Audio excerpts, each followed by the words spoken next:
I am Dave Henning, Executive Coach with the John Maxwell team, and today my guest is Nick Palermo, founder of Emmaus Ministries. And Nick, thank you so much for joining us. We've got a lot of questions to ask you, and we want to make sure that people get to know you and what you're up to and how important what you are doing is right now. So welcome, Nick. Great to be here with you, Dave. All right, so let's just dive a little bit into your background. This isn't your first rodeo, so to speak. You are actually the founder of another ministry called Capernaum, and tell us the background about that. I've read your book, as you know, and very wonderful story of how that evolved. What, about 30 years ago? 1986. 1986. And so what exactly is Capernaum? Well, I was part of the organization of Young Life on the staff for 34 years. I had volunteered for 11 years before that. And Capernaum came out of Young Life. We founded it here in San Jose in 1986, the very first club for kids with physical and mental disabilities. And so we started that. It was an inclusive club. We had able-bodied kids with disabilities. And long story short, this thing took off over the course of 14 years. It finally exploded, and it's in 300 places in the U.S. and 40 countries. It's 40. All ministering to kids with disabilities. 40 countries.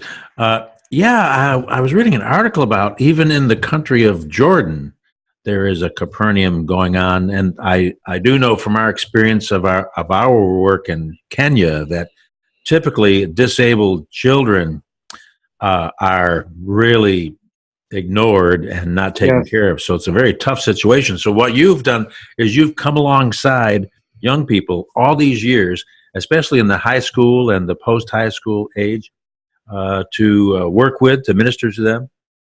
Yes, and you're right. They're an invisible, forgotten people group right in our own backyard. They never make the list of even the disenfranchised usually. So this is ministering to the least of the least. And so now you've moved on and started a brand new ministry. Why did you do that? Well, I decided I wanted to kind of complete what I started. We call it Emmaus Ministries, and it's the story of the two disciples who are walking the road after Jesus' crucifixion and are in total despair and discouragement. And Jesus comes alongside them, and they don't even know it's him at first, but he encourages them. And they get to the end, and then they recognize him when he breaks the bread and blesses the wine. So what I wanted to do is continue to walk the road with the kids with disabilities I started with and focus a little bit more on that post-high school age. So we have young people from 23, 24 up to 50. And what happens is after high school, there's less opportunities for young people with disabilities than more. So what I didn't want to see happen was we have a great thing going on with Capernaum. It's great for you in high school and your early college years, but then sorry, you're on your own. And churches are still, by and large, ignorant of this, non-welcoming. And so we wanted to create a place for those older adults with disabilities and hopefully transition into churches. And at some point, you can expound upon this further. There are some laws, I think federal laws in place in regard to buildings and the ability for people with challenges and disabilities to be able to get into buildings, into restrooms even. And that's part of building code, correct? Yeah, well, the 1991 Americans with Disability Acts gave total, basically civil rights to all people with disabilities. Before then, it was 1970 until there was even requirement for education for kids with disabilities. You can imagine that in our lifetime. And 1975, I may have these reversed, these two dates, but 1975 was when the architectural access began with buildings and curbs and that type of thing. But it's only since 1991 there's been a comprehensive bill to guarantee the rights of people with disabilities. Now, you see some traditional churches and communities all over the place with these big, huge stairways going up to the front door. So I don't really know the status of if every building everywhere has been required to add ramps and those kinds of things. What's your experience? Well, all new buildings are required to be accessible. I don't know specifically about the retrofitting of older buildings. I know there's some of that has gone on, but it is definitely required for all new buildings. So tell me about, again, the population that you serve. You touched on that briefly, approximately age 23 to 50. Well, yes, Mhm. Go ahead. yes. Actually, in Emmaus, we have 6 ministries that are going on. We have the post-high school, the 23 through about 50. We have a group of anywhere from 15 to 30 that meet every other Thursday night. But then we're also at a subacute hospital, which is ages birth through 22. It's a residence, a school, and they're in a hospital itself. And it ranges from kids who are in vegetative states to kids who are in bed, alert but in bed all the time, to kids that are higher functioning and roam the halls in their wheelchairs. All are on vents. So it's a pretty profound place to be. And we just go in there, like with the kids that are in vegetative states, we read to them, we sing to them, stroke their hair, give stimulation.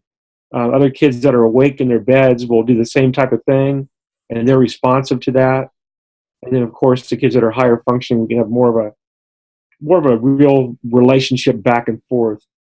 Then we also have 4 group homes with young people with disabilities that we're involved with, and we visit those homes, do Bible studies, and then we're trying to break into a middle school and a high school right now in the Almaden Valley. And so this involves a variety of different activities depending upon the age group and as well as the ability of the individuals involved.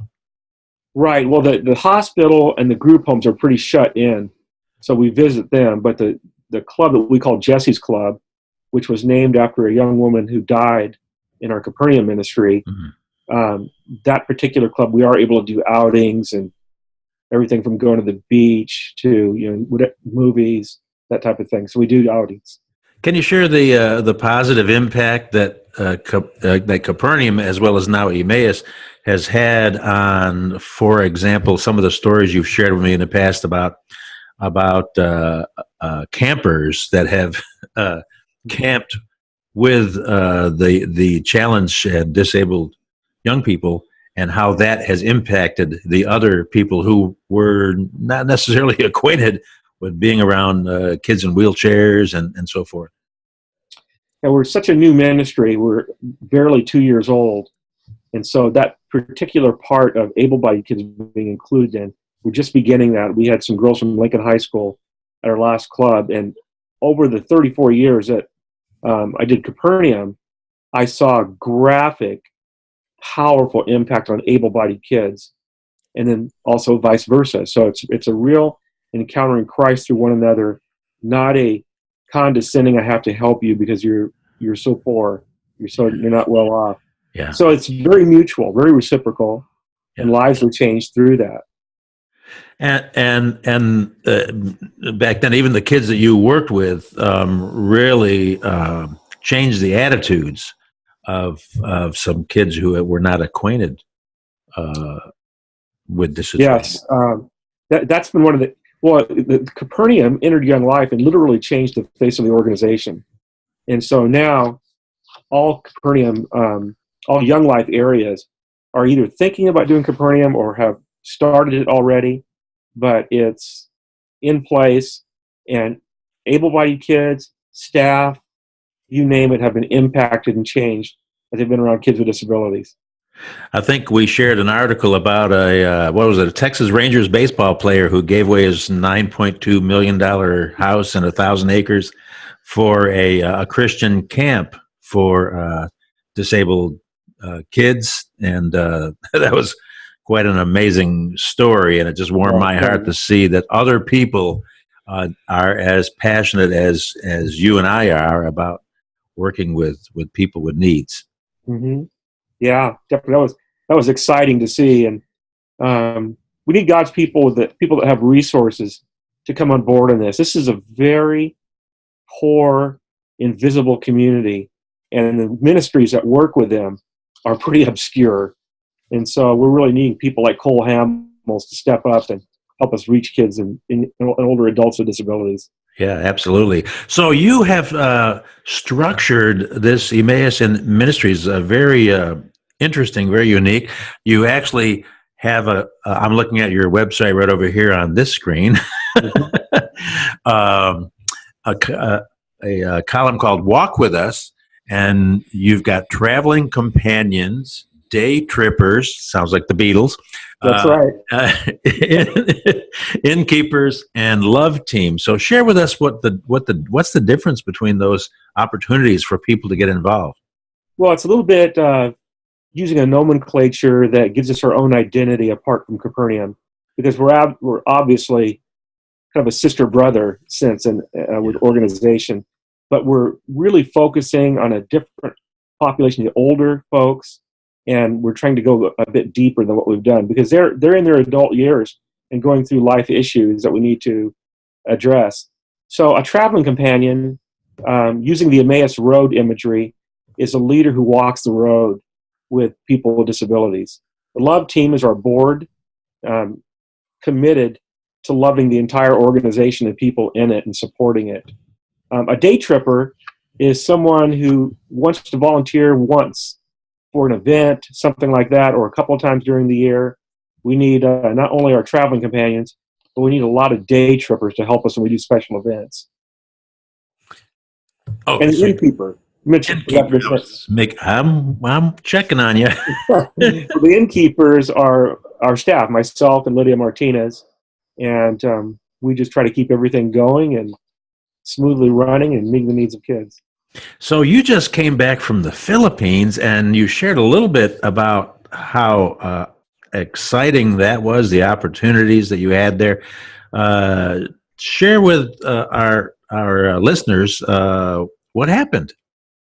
Well, I got an invitation out of the blue over Facebook about a man that wanted to do a disability ministry conference in the Philippines. It has a ministry going on called God is Able. So they're trying to reach out to churches and to people with disabilities in the Philippines.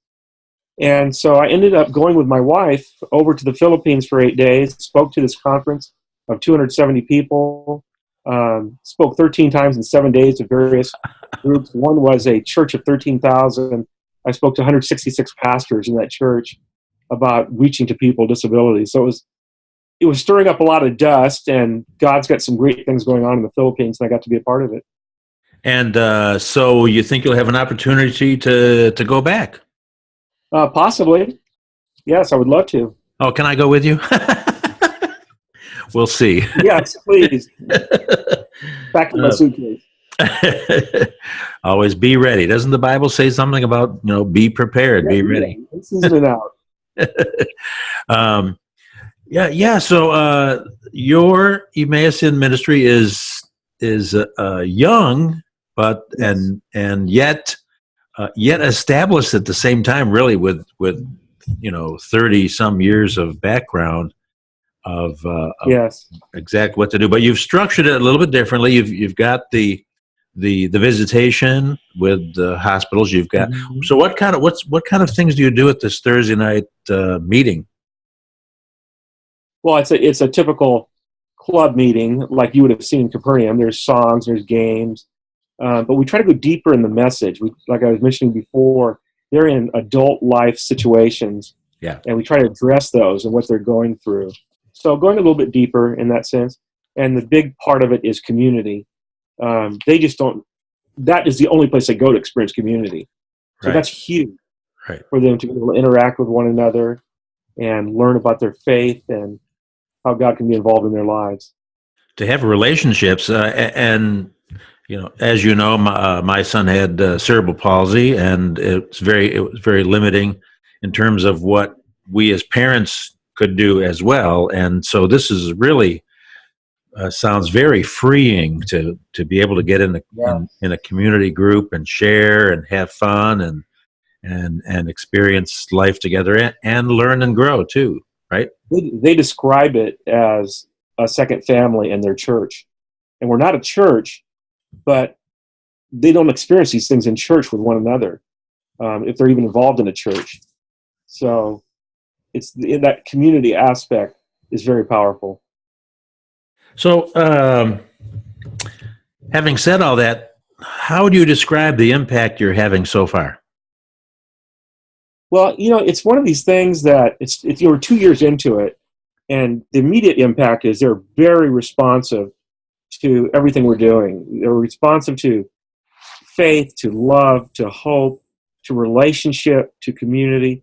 That's the immediate thing that I know we're seeing.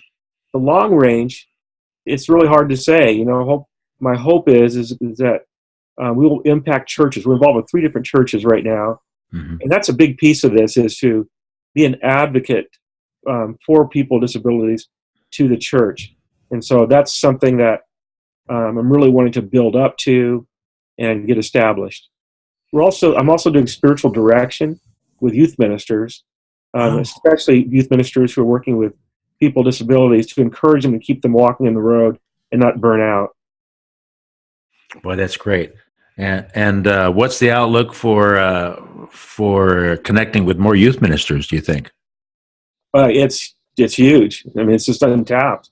So I'm just currently trying to develop some strategies where I can be in connection with them and just, most youth ministers that are not doing Capernaum, youth ministers in a church or a parachurch ministry, when you talk to them about this, they are blown away.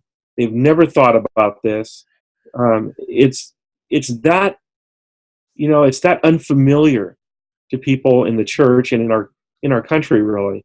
So I see part of my job is to be that advocate and to be able to sensitize people to people with disabilities in their communities. And so here we are looking into a new year. And what's your outlook for as we move into this brand new year? Well, we want to deepen what we have already. We want to continue to grow that. We want to grow our Jesse's Club. We'd like to have more young adults involved with that. So we're looking towards that, as well as developing this recent group of high school girls from Lincoln High School to be able to help them be a part of the club and be involved. But the big thing for me in 2018 is I live in Almaden Valley, and I want to make this breakthrough to Leland High School and Bret Hart Middle School with kids with disabilities. We want to get a club going that would be a network with our church, and we could have the premier ministry with the church for people with disabilities along with our organization. So that's my number one hope for 2018. Well, that's fantastic. So let's talk about what about things like transportation needs? What are some of the things that, if people were catching the vision here, have a big heart for what you're doing and want to come alongside you? You mentioned of course, the 4 different areas: traveling companion, day tripper, innkeeper, love team.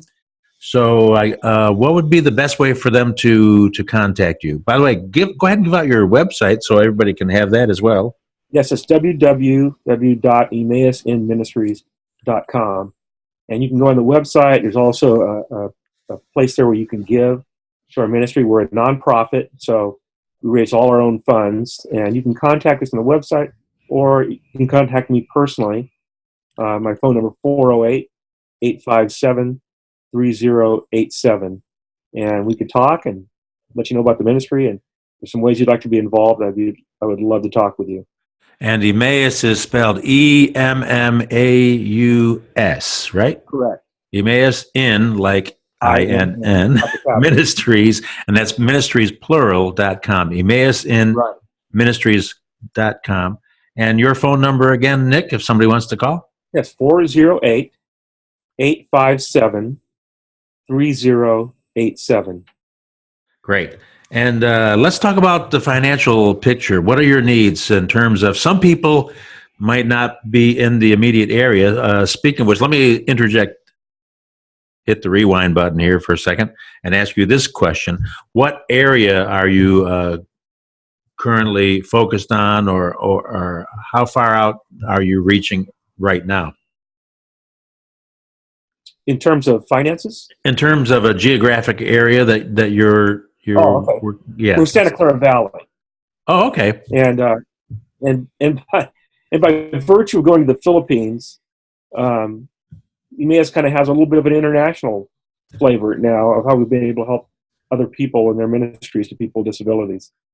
So thank you. And having said that, let's revert back to my other question, which is, what's the financial outlook?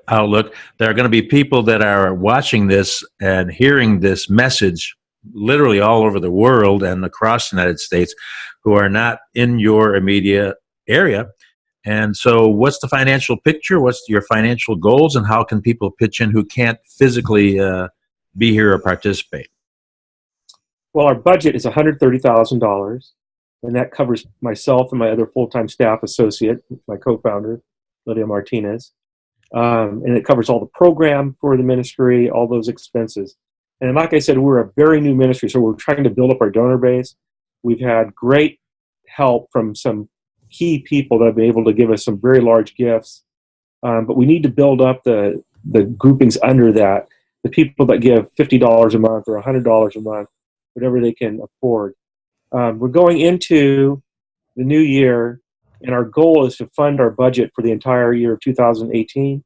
And right now, we're probably about 35,000 away from that. And so my hope is to, by January, to raise this money to enable us to really focus on kids for the year. So that's what we're doing. So we need help from folks, individuals who would like to support what we're doing and believe in it. And people can go to EmmausInMinistries.com, click on the donate button, and there is a way for people to give a recurring monthly, small or large gift, correct? Yes. And, every donor is important. The $5 a month donor is as important as the $50,000 a year donor and everything in between. So we appreciate anything and everything that goes on the behalf of kids with disabilities. And so if you had a wish list of things that you could expand into if the funds became available, for example, like buying a van or a minibus or transportation things or supplies, or what would be kind of your wish list above and beyond your existing planned annual budget?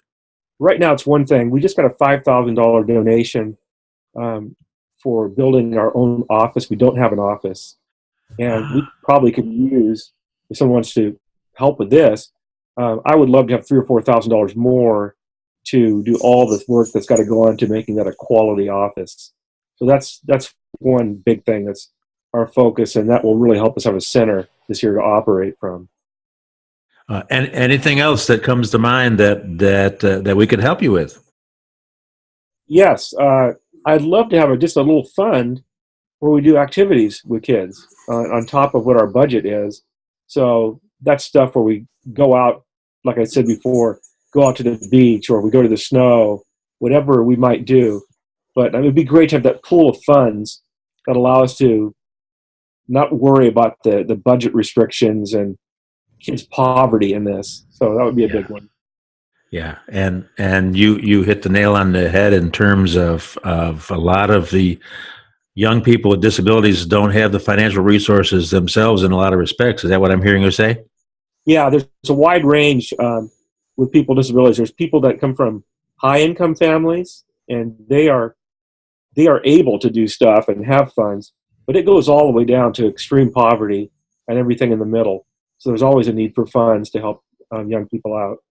And what's been the reaction of family members and parents, for example, in regard to what they see happening with the wonderful ministry that you are doing? They love it. They love coming to the club and they pick their sons or daughters up. They give themselves, but they love that there's a place for their son or daughter to belong, to be accepted, and to find ways to grow in their life and in their faith. So it's very, very strong. Anything else you'd like to share with us before we kind of wrap things up? And we will be posting your website at the bottom of this podcast so that people can actually see it and how it's spelled and everything else, and connect with you. But anything else you'd like to share before we kind of wrap things up? Yeah, one last thing. When I started Capernaum back in 1986, it was just like this, only smaller. It was one club with about 20 kids, and I never could have dreamed of what it would turn into. And so, fast forward 34 years later, and we're right back at starting a very small thing.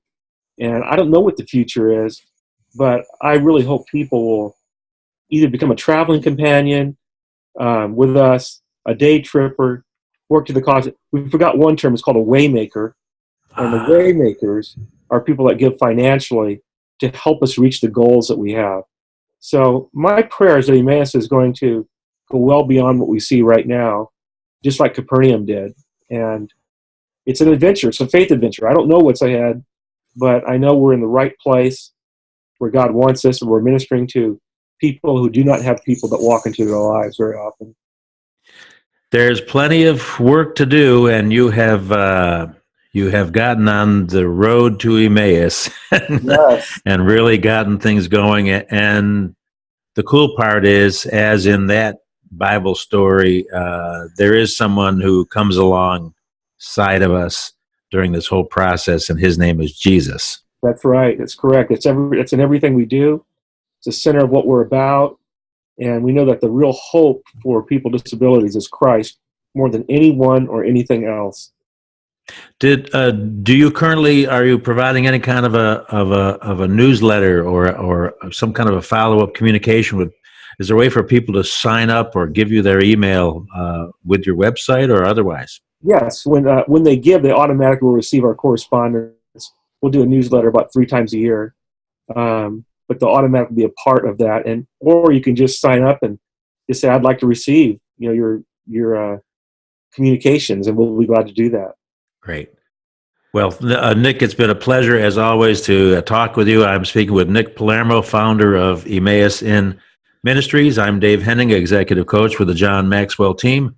And it's been a real treat, Nick, to share once again about what's going on in your life and in your ministry and this exciting adventure of creating a brand new place and for people with challenges and disabilities to connect and to have relationships, to have fun, and to grow in their faith. And so, again, thank you, Nick, for joining me, and we look forward to talking with you again.